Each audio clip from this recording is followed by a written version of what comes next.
Hello guys, இன்னைக்கு நம்ம சேனலில் ஒரு சூப்பரான மூவி கொண்டு வந்திருக்கேன். படத்துடைய நேம் என்ன பார்த்தீங்கன்னா சுமதி வளைவு. இந்த படம் வந்து சொல்லப்போனால் ஒரு அறதில்லிங்கான ஒரு படம். இந்த படத்தை வந்து தமிழ் டப்பிங்கில் இருக்குது. இந்த படம் வந்து மலையாள படங்க. ஒரு காமெடியான ஒரு அறதில்லிங்கான படம். ஒரு ஏரியா வந்து ஒரு பில்டப் கொடுக்குற ஒரு கிராமம். அந்த கிராமத்தில் வந்து நம்ம ஹீரோ இருக்கிறாரு. ஹீரோ என்ன பண்ணுறாருன்னா அவர் சரியான பயந்தாங்கொல்லி கைஸ். அது இல்லை மட்டுமே சரக்கு சாப்பிட்டா மட்டும் தைரியம் தானாக வரும். அது இல்லாமல் அவங்க ஃப்ரெண்டோட என்ன சொல்கிறாங்கன்னா, ஃப்ரெண்டோட அக்காவுக்கு வந்து ஒரு குழந்தை பிறக்கும் போது மாசமாக இருக்குது. போகணும்னா அந்த பேய் ஏரியாவை தாண்டி தான் அந்த கொண்டு போகணும். அது இல்லாமல் நம்ம ஹீரோ சரக்கு சாப்பிட்டதுனால என்ன ஆனாலும் பரவாயில்ல, அந்த பேயை தாண்டி நம்ம பிரச்சனையை தாண்டிலாம் போய் அந்த குழந்தைய காப்பாற்றி ஆகணும்னு சொல்லிட்டு அவங்க ஹீரோ மட்டும் போகாமல் அந்த கேங்கோட போகிறாங்க. போன இடத்துல அந்த சுமதி வளைவு எடுத்து அந்த போஸ்ட்லாம் அந்த இடிச்சுட்டு அந்த போடுறாங்க. போன இடத்துல வண்டி ஆஃப் ஆகிடுது கைஸ். அங்கேருந்து அந்த என்னென்ன பிரச்சனைலாம் சால்வ் பண்ணாங்க நம்ம ஹீரோ.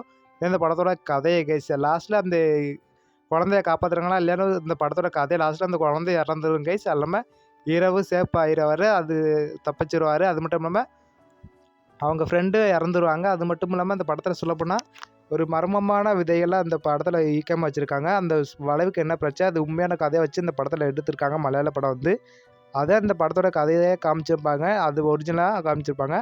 அந்த வளைவு சைடு போனால் என்ன ஆகும், அங்கே ஒரு பெண்மணி இறந்துருக்காங்க. அது மட்டும் அந்த ஊர் ஜனலாம் அப்படி பேசுகிறாங்க. அந்த வளைவுனால நம்ம ஹீரோ போனாலும் அந்த குழந்தைய காப்பாற்ற முடியாமல் அந்த அந்த அக்காவும் இறந்து போயிறாரு. நம்ம ஹீரோ மட்டும் எப்படி தப்பிச்சுக்கிறாரு ஒரு சாமி ஒரு பூஜாரினால. அந்த பூஜாரினால ஒரு நம்ம ஹீரோ வந்து பொழைச்சிக்கிட்டாரு. அது இல்லாமல் அந்த சுமதி வளைவுக்கு ஒரு இது இருக்குது.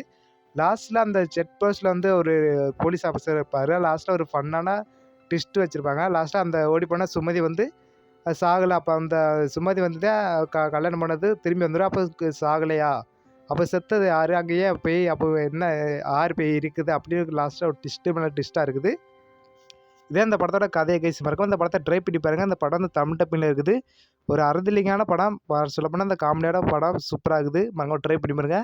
ஃபஸ்ட்டு ஹாஃப் கொஞ்சம் ஸ்லோவாக போகுது, செகண்ட் ஹாஃப் கொஞ்சம் பயங்கரமாக காமிச்சிருப்பாங்க. படம் சொல்லப்போனால் வேற இருக்குது. மறக்காம இந்த படத்தை ட்ரை பண்ணி பாருங்க கைஸ். ஒரு ஃபேமிலியோட அந்த சென்டிமெண்ட்டு இந்த படம்.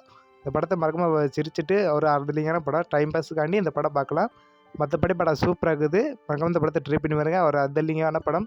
படத்தோட நேம்னு பார்த்தீங்கன்னா சுமதி வளைவு. இந்த படத்தை ஐம் ரேட்டிங் வந்து நான் கீழே கமெண்ட்டில் கொடுத்துருக்கேன்.